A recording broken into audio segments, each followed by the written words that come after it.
April is that time of the year when performance discussion is done at work, and some of us look forward to a hike. But not all of us know how to handle an appraisal discussion. Handling an appraisal discussion is not only your boss's job, it is yours too. So let us see how you can ace your appraisal discussion this time. Hi, this is Madhurima, a career coach and a soft skills consultant.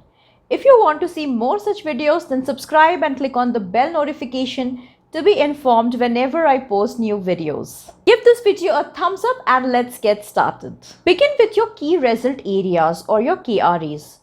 Write down against every parameter how much you were able to achieve in numbers.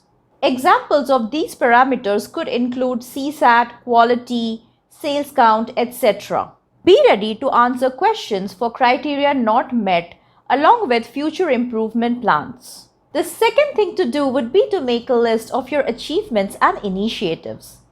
See if you have got any appreciation or won any award.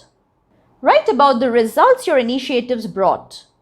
Always mention numbers wherever possible. The third thing to do would be to make a list of things that you would want your boss to support you with.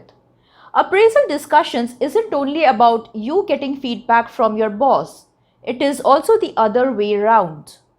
For example, if your boss remains inaccessible most of the time, then bring this up and check with them what would be the best time to connect.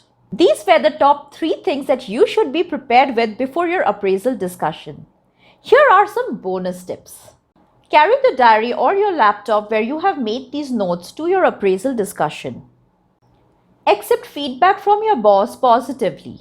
Give him or her a clear picture of what and how you want to accomplish your task in the next cycle. Discuss your career path, goals, and promotion. In case you're expecting a promotion in this cycle, don't wait till the appraisal to discuss that. Always discuss these things 2 to 3 months prior to your appraisal discussion. I hope all these tips will help you with your appraisal discussion this time. We shouldn't be a sitting duck and should be proactive masters of our career. Share this video with a friend who would need it. I wish you all the best for your career and I will see you in my next video. Bye-bye.